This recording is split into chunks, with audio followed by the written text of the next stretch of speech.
পাবদা মাছের এমন একটা রেসিপি আপনাদেরকে করে দেখাবো, সত্যি কথা বলতে গরম ভাতের সাথে জাস্ট জমে যায়।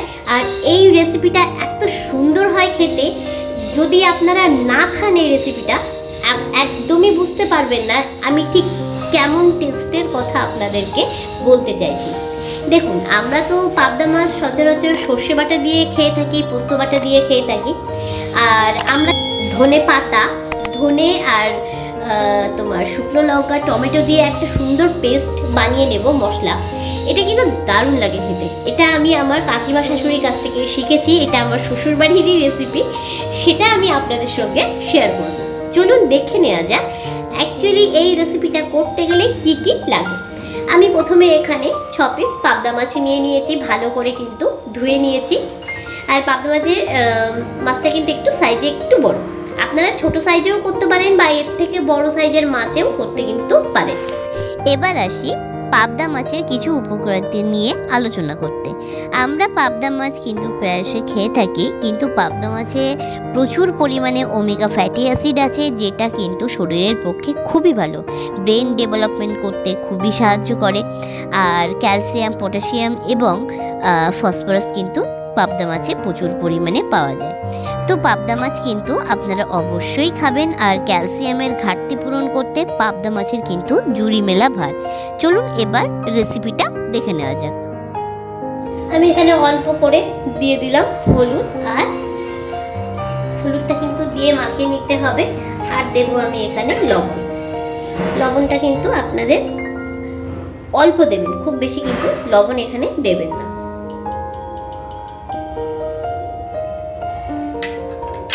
এবার আমি মাছটা কিন্তু ভালো করে মাখিয়ে নেব। এই পাবদা মাছ কিন্তু খুব নরম মাছ, তো এটা ভালো করে কিন্তু ভাজতে হবে, মানে খুব বেশি কিন্তু ভাজা যাবে না, আবার একদম আস্তে আস্তে উল্টে দিতে হবে। আর পাবদা মাছ কিন্তু খেতে জাস্ট দারুণ হয়। আমি এখানে লবণ আর হলুদটা কিন্তু পাবদা মাছে মাখিয়ে নিলাম। এরপরে আসছি মশলাতে। আমি এখানে নিয়ে নিয়েছি Kashmiri red chilli powder, Kashmiri red chilli powder এখানে নিয়েছি আমি, কালো জিরে নিয়েছি, হলুদ, আর নিয়েছি চিনি অল্প একটু, আর নিয়েছি লবণ, আর নিয়েছি কয়েকটা কাঁচা লঙ্কা নিয়েছি, আমি টমেটো নিয়েছি অর্ধেকটা। আর এখানে আমি ধনে 2 চামচ ধনে কিন্তু ভিজিয়ে রেখেছিলাম, আর 2টো শুকনো লঙ্কা। আর আমি এখানে নিয়েছি কিছুটা ধনে পাতা। আর এই যে ধনের এগুলো কিন্তু ধনে পাতার গোড়ার দিকের অংশটা, দু রকম কাজে কিন্তু ব্যবহার করব। চলুন এবার মশলাটা যে মশলা মেইন যে ইনগ্রিডিয়েন্ট সেটা কীভাবে করছি সেটা দেখিয়ে দিই। আমি প্রথমে যে ধনের এগুলো কিন্তু পাতা কম আছে, শুধু ধনের ডাঁটাগুলো কিন্তু এখানে বেশি আছে। এই ধনের পাতা এবং ডাঁটাটাকে কিন্তু 2 রকম কাজে আমরা ইউজ করব। এরপরে আমি এর মধ্যে দিয়ে নেব যে ধনে ভিজিয়ে রেখেছিলাম। ধনেটা ভিজিয়ে রাখলে কিন্তু ধনেটা খুব ভালোভাবে মিহি পেস্ট হয়। এর মধ্যে দিয়ে দিলাম, আর দিয়ে দেবো এখানে আস্ত টমেটোটা দিয়ে দেবো এখানে, আর দিয়ে দেবো 3টে কাঁচা লঙ্কা। আর আমি এখানে অল্প একটু কালো জিরা কিন্তু এর মধ্যে দিয়ে দেবো, জাস্ট অল্প। আর আমি দিয়ে দেবো এর মধ্যে অল্প একটু লবণ, দিয়ে দেবো অল্প একটু হলুদ, দিয়ে এই একটা মিহি পেস্ট আমি বানিয়ে নেব। পেস্টটা বানিয়ে আসছি, দেখুন একদম মিহি পেস্ট হয়ে গেছে। এই পেস্টটাই হচ্ছে এই রান্নার মেইন মশলা। চলুন বাটিতে ঢেলে দেখিয়ে দিই।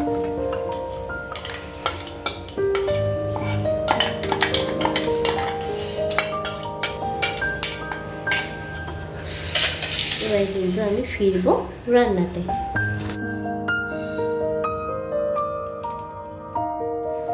কড়াইতে তেল একদম গরম হয়ে গেলে তারপরে আমি পাবদা মাছ খুব সাবধানে একটা করে তেলের মধ্যে দিয়ে দেব।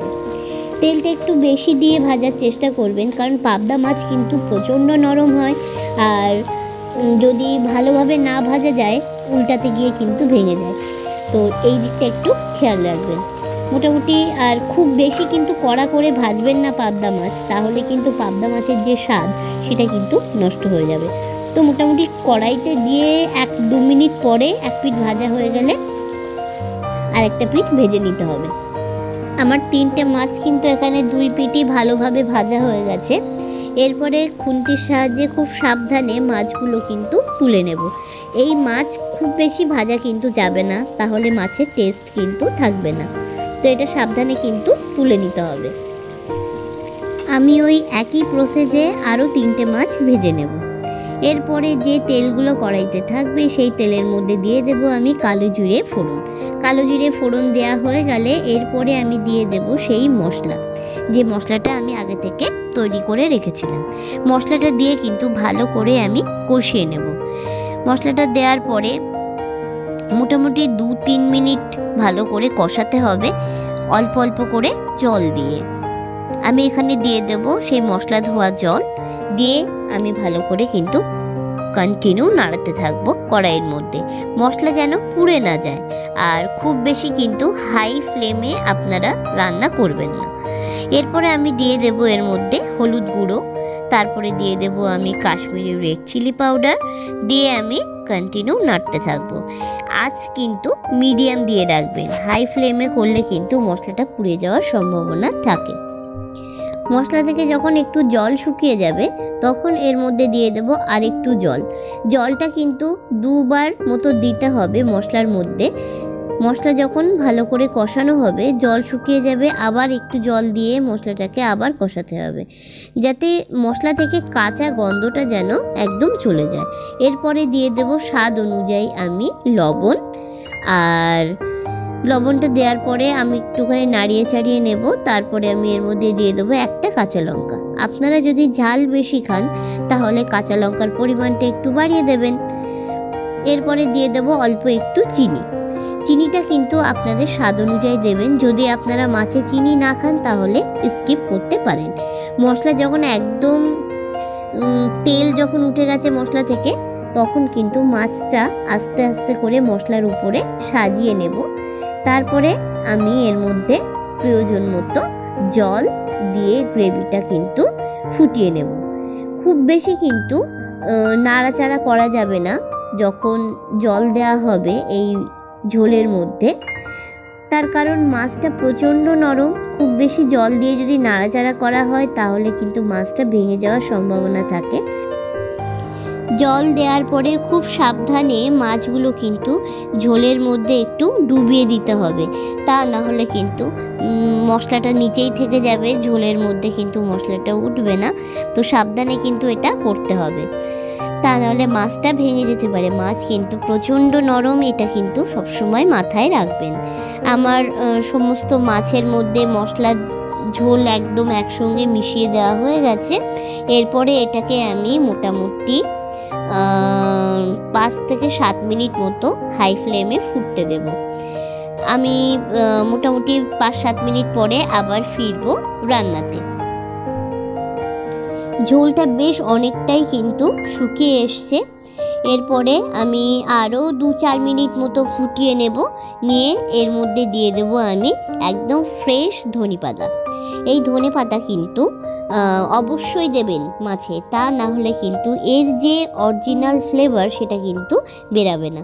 ধনেপাতা দেওয়ার পরে এটা ঢেকে রাখতে হবে 2 মিনিটের জন্য, আর একদম মিডিয়াম আঁচে কিন্তু এই মাছটা রান্না করতে হবে। আমার একদম রেডি হয়ে গেছে আজকের এই স্পেশাল ধনেপাতা দিয়ে ধনে বাটা দিয়ে আজকে পাবদা মাছের ঝোল। আমি প্লেটে কিন্তু সাজিয়ে নিচ্ছি। দেখুন কি সুন্দর কালার হয়েছে, আর খেতে জাস্ট অসাম লাগে। আপনারা অবশ্যই বাড়িতে এই রেসিপিটা করে দেখবেন, আর কেমন লাগলো কমেন্ট করতে কিন্তু একদম ভুলবেন না।